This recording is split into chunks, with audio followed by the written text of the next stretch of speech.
नमस्कार दोस्तों, आप सभी का स्वागत है हमारे चैनल आयुर्वेदा एक्सपर्ट पर। एलोवेरा को आप सभी बहुत अच्छे से जानते ही हैं। इसके औषधीय गुणों के कारण इसे वंडर प्लांट भी कहते हैं। इजिप्ट के लोग एलोवेरा को प्लांट ऑफ इमॉर्टेलिटी या अमरता का पौधा भी कहते हैं।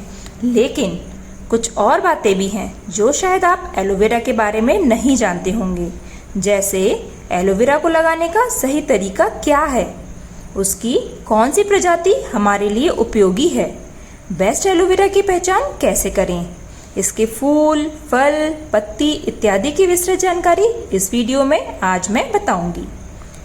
इसका पौधा 1 से 2 फीट ऊंचा होता है।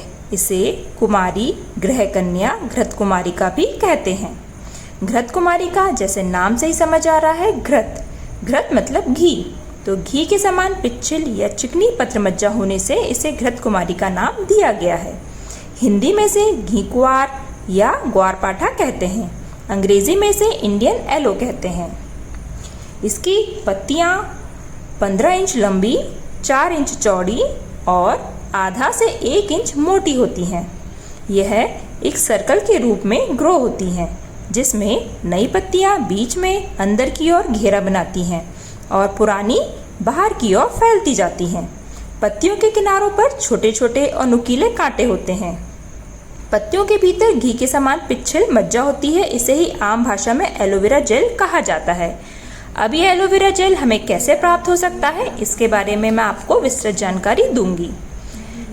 इसकी जो पत्तियां होती हैं उसमें अगर हमें इसकी कोई पत्ती लेनी है तो सबसे बाहर की पत्ती ही हमें लेना चाहिए, क्योंकि अंदर नई पत्तियां होती हैं। तो जो सबसे बाहर की पत्ती होगी उसे हम या तो तोड़ लेंगे या चाकू की सहायता से काट लेंगे। चाकू से काटने पर इसमें एक पीले रंग का पदार्थ दिखाई देता है। इसे रेजिन कहते हैं और इसे ही आयुर्वेद में एलुआ कहा गया है, जिसके अंदर एलोइन नाम का ग्लाइकोसाइड होता है। इसे हमें यूज़ नहीं करना है, क्योंकि अगर हम इसे स्किन पर यूज़ करते हैं तो स्किन में इरिटेशन हो सकता है, और इंटरनल अगर यूज़ करते हैं जूस के रूप में तो पेट में मरोड़ आ सकती है या दस्त लग सकते हैं। इसलिए इसे यूज़ ना करें और 15 मिनट इसे कप में रख दें ताकि ये पूरी तरीके से बाहर निकल जाए। अब अगर हमें एलोवेरा जेल पत्ते से निकालना है तो उसके लिए सबसे पहले हम किनारों से चाकू की सहायता से इसके कांटों को हटा देंगे। दोनों तरफ के कांटे हमें हटाना ज़रूरी है।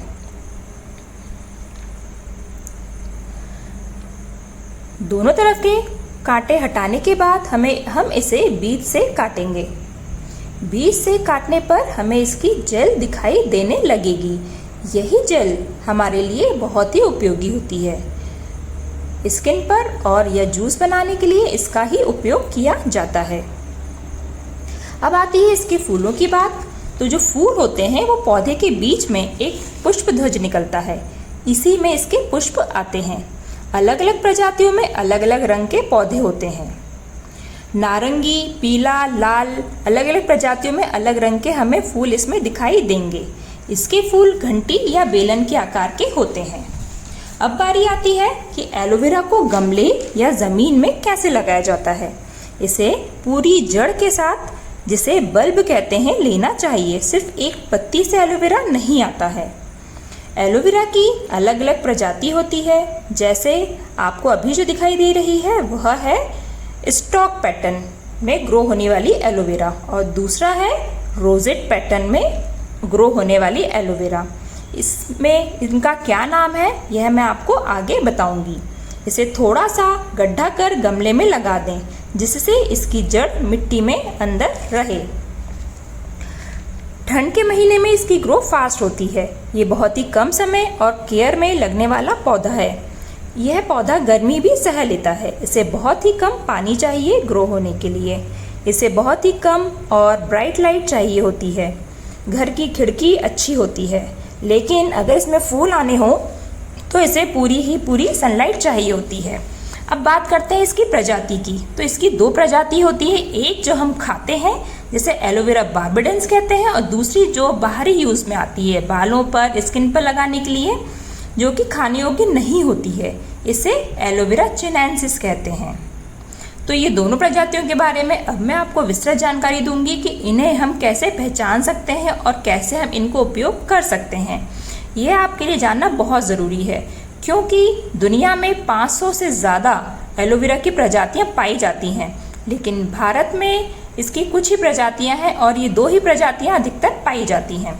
तो एलोवेरा बार्बाडेंस की हम बात करें तो इसकी पत्ती मोटी होती है, चौड़ी होती है और मांसल होती है, और इसकी पत्तियां जब भी उगती हैं तो वो सीधी स्ट्रेट रहती हैं, और जब भी ये ग्रो होता है तो ये सर्कल के रूप में ग्रो होता है, जैसे रोजेट पैटर्न कहते हैं। और इसकी जो पत्तियां होती हैं वो ग्रीन से लेके ग्रे ग्रीन कलर की होती हैं। जो नई पत्तियां होती हैं उस पर वाइट कलर का स्पॉट होता है, लेकिन जैसे जैसे वो बड़ी होती जाती है, मैच्योर होती जाती हैं, तो इनका वो स्पॉट गायब होता जाता है। और इसमें जो फूल होते हैं वो पीले रंग के फूल आते हैं। नए पौधे में फूल नहीं दिखाई देंगे आपको, 4 से 5 साल होने पर ही इसमें फूल दिखाई देते हैं। दूसरी वैरायटी है इसकी एलोवेरा चिनेंसिस, जो कि स्किन पे या बालों पर बाहरी प्रयोग के लिए उपयोग की जाती है। इसकी जो पत्तियां होती हैं वो ब्लू ग्रीन कलर की होती हैं, और इसका जो ग्रोइंग पैटर्न होता है वो स्टॉक पैटर्न होता है, मतलब ये एक के ऊपर एक ऐसी ग्रो होती है, ये सर्कल में ग्रो नहीं होती है। इसलिए यह एलोवेरा बार्बाडेंस से आसानी से पहचान सकते हैं, और इसकी पत्तियों में चाहे नई हो पुरानी हो सभी पर वाइट स्पॉट होता है, और इसमें जब भी फूल आते हैं वो नारंगी रंग के ही होते हैं। इसके अलावा इसके कुछ फ़ायदे भी मैं आपको बताऊंगी, जैसे अगर आपको इंडाइजेशन की प्रॉब्लम हो या फिर आपका पेट दर्द हो रहा हो गैस के कारण, या फिर आपको यूरिन में प्रॉब्लम हो, बाथरूम अच्छे से नहीं आ रही हो, तो ये बहुत ही उपयोगी है। हम इसको जूस के रूप में उपयोग कर सकते हैं। इसके अलावा अगर आपको सनबर्न हो गया है, मुहासे हो गए हैं, या फिर आपके बाल बहुत ही मॉइस्चर रहित हो गए हैं, ड्राई हो गए हैं, या फिर आपको डैंड्रफ की अत्यधिक शिकायत है, तो आप इसको बाहरी प्रयोग कर सकते हैं। इसके अलावा और भी इसके कई सारे प्रयोग होते हैं, वह मैं आपको आगे दूसरे वीडियो में बताऊंगी। तो अगर आपको मेरा यह वीडियो पसंद आया तो इसे लाइक करें, हमारे चैनल को सब्सक्राइब करें। धन्यवाद।